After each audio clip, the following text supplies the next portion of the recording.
Hi, everyone. Welcome back. This is Wade into Wealth. We're so glad you're here with us for yet another journey or another stop on the journey to financial wellness. Before we get going today, 5 states shy of 50 in the United States. It's a big deal. 90%. Yeah, tip my cap to you. Oh, yeah, sure. Yes. Yeah, I will take, I can take sole credit for that. Yeah, well, it's been nice. We started just over a year ago, and we're in 45 of the 50 states. Are you familiar with, and don't look at my list of the 5 states we do not have exposure in right now? It's got to be in the Midwest. Somewhat. Yeah. Other than that, no. Okay. All right. Well, we'll go from east to west. Kentucky, Mississippi, which is where my first TV job interview was years and years ago. I remember that. Mississippi. I remember that, yeah. That was a different world. Home of Southern Miss University. Yeah. It's where Brett Favre played football. I will tell you, the TV station I interviewed at was literally on a dirt road and only got one channel, and that was NBC. It was an NBC affiliate. So that's it. Kind of figured it wasn't going to be the fit for me. Yeah, well, thankfully it wasn't. So it was Mississippi, for Brett Favre, though. No, it worked out for him. Montana, Wyoming, and apparently in Alaska, there's better things to do than listen to this podcast. So hopefully we can change that. Yeah, well, it's a good thing, and we're happy we have somewhat of an international presence as well. Obviously, here in the United States, it's one of the more popular podcasts, but also in Canada. Australia is our third most popular country. I know. We have some real listeners I don't know out there who's in listening in Australia, but it. we'd love to hear from you. Spain is number 4, España. Good. And then number 5, the UK and Northern Ireland, with Singapore close behind. So no, I don't think when we started this that we felt that we would have listeners in other countries. Well, frankly, I don't think we thought we'd have any listeners other than mom and dad. Yeah, well, not consistent ones. Yeah. I know in a few there are friends of mine that I know live in those countries that I believe are subscribers of this podcast, so that helps bump the numbers. But anyways, we thank you for being with us. A listener is a listener. Yeah, it sure is. So Vanguard, in a bit of hot water, not legally, but they've frustrated some of their clients. And this was an article that came across the Wall Street Journal not too long ago. Some clients who own mutual funds have been frustrated over some surprise tax bills that will be coming their way. And that's what we're going to talk about this week is asset location, where your investments are located, and why it matters. Right. What happened? Well, any clients who own those retirement funds in a retirement account, it went unnoticed and did not care. Only mutual funds. Mutual funds, correct. Only the investors who own those mutual funds in a non-retirement account, what you may refer to as an investment account or a brokerage account, are on the hook for those taxes. And so what happened is Vanguard changed the cost structures of some of the target date retirement funds that they have. And in that process, a lot of large institutions transitioned over from the previous fund class that they had into the new one, which meant that the assets actually got sold in that transition. Therefore, the fund managers inside of them had to sell some of the securities and the investments, and in the process created some taxable consequences, which if it's in an IRA, didn't matter. But for those folks who own those mutual funds outside of an IRA, they got hit with an unexpected tax consequence. One person received more than $500,000 worth of capital gain distributions where they had to pay more than $150,000 of taxes and certainly weren't expecting that for investments that they didn't sell at the time, but they were simply, it was a factor of where those assets were located and where they were held. And before we continue, I think it's important we define what a mutual fund is. Back that bus up and let's talk about the make and structure of these things, and then we can go into more detail about what happened and how to avoid it. Mm-hmm. So a mutual fund is it's a basket of stocks, bonds, cash, which can has be anything. Yeah, it could be gold. There's all sorts of them. They're in your 401ks, they're in your 403bs, they're in your investment accounts, and there are all stock ones, all bond ones, all commodity, gold, silver, anything else you can think of. I don't know. It's a basket of assets. Yeah. It's a basket of assets. In many cases, many hundred of them. A lot of stock mutual funds will have 150 up to 500 different investments within. There are ones of bonds. There are ones that are mixes. Target date funds are when you're kind of doing it on your own inside of like a 401k Yep. and saying, well, I think I'm about 15 years or so away from retirement. So you might look at a 2035 or 2040 fund. Good math. I'm getting good. The idea being it gets more conservative as you get closer to retirement. But mutual funds are all over the place. For a lot of folks, they're great investments. They make really good sense. Something that can happen within them, however. And they all have managers inside of them. So you are ceding or giving up some of the control over what you own to this manager. All of it. I mean, you're not true. just some of it. You're giving all of it to, and you're trusting in their ability to be able to make money over time. That's the point of it. If it's not an index fund that is just following the S&P 500 or a certain index, you are giving your control up to someone else, with the idea being that it is likely not just one person, but a team of very smart people who do this have been doing this a long time and are able to look for the things and do the research that you may not be able to do on your own or feel comfortable doing. That's fine. However, this happens on a regular basis. As these funds get close to the end of the year often, they will do what is called a capital gains distribution. Yep.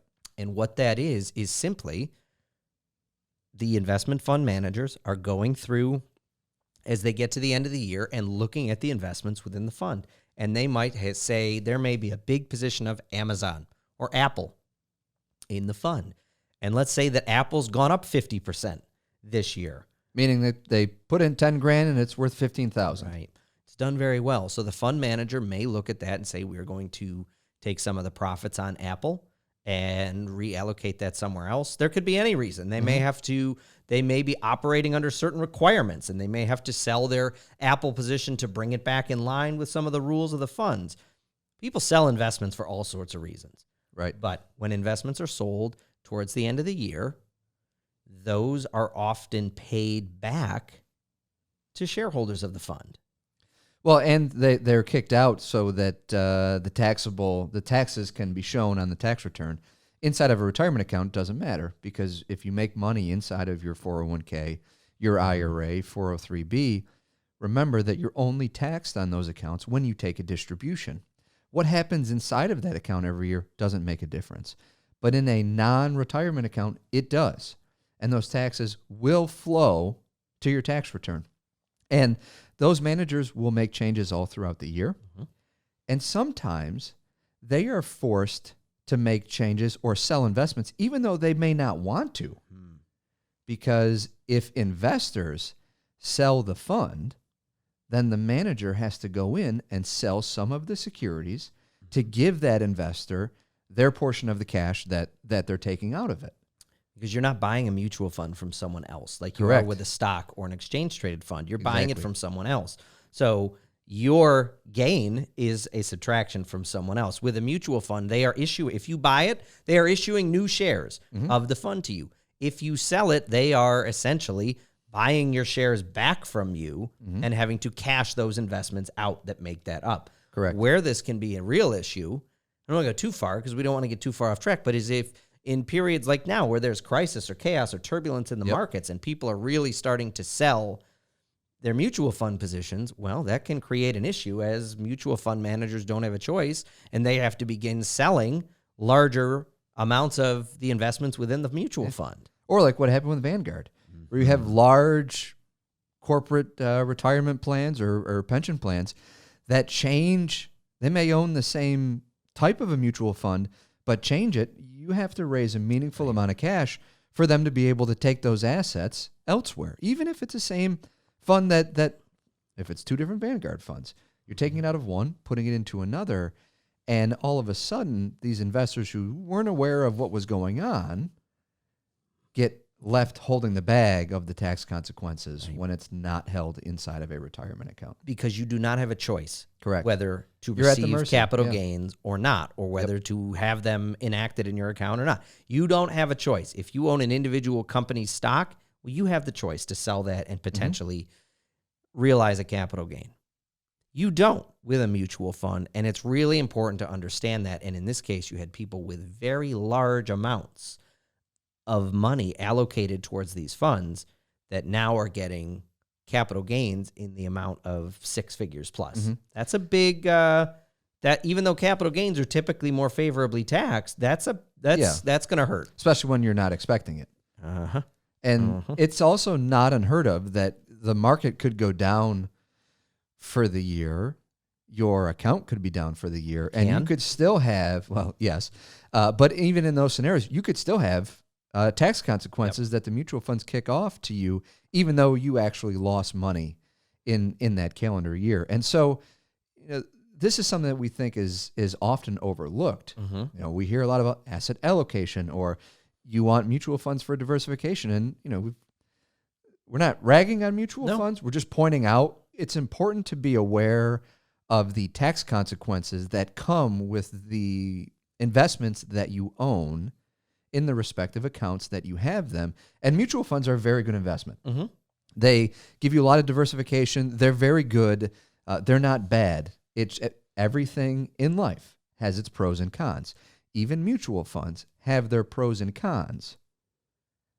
Just do some homework beforehand so that you don't learn the hard way by some hidden tax consequences that end up costing you real money. Yeah, and the reality is you and I both own a lot of mutual funds for clients. We have clients that own them in accounts that are not IRAs. It does not mean they are bad or they're inappropriate, but there should be a specific reason for that. That could be someone who is just starting out and investing and has some money outside of an IRA. Well, if it's a modest amount, we're probably not going to buy 3 or 4 stocks with $5,000. Right. You put it into a mutual fund. Any tax consequences from that are likely to be fairly minimal, but there is a place for that. When we have folks that have larger investment accounts, it is fairly rare that we will have mutual funds inside them. Right. We look to IRAs and more tax qualified accounts to do that because you aren't getting the bad tax surprise then. Yeah. You still get the capital gain distributions in retirement accounts. You're just not on the hook for them because of the type of account that it's in. And it doesn't matter. In an IRA, it doesn't matter if you have an investment that's gone up 100% or down 100%. Well, if it's down 100%, it does matter. Well, yeah, you're not taking any distributions. You're not taking any distributions on that amount. Whether it's a positive or negative investment return, it does not matter. When you go to withdraw the money, it is taxed as income and not as a capital gain. So that's important to consider. So what do we do here? What is the action step, or what is the advice we leave someone with when considering asset location or how your investments are structured? Know the options that are available to you, because if you need diversification, there's other choices. There's what are called exchange traded funds, which are very similar to mutual funds, but often can be much more tax efficient for you and still give you diversification. Depending on the amount of money that you have to invest, you can look to individual securities.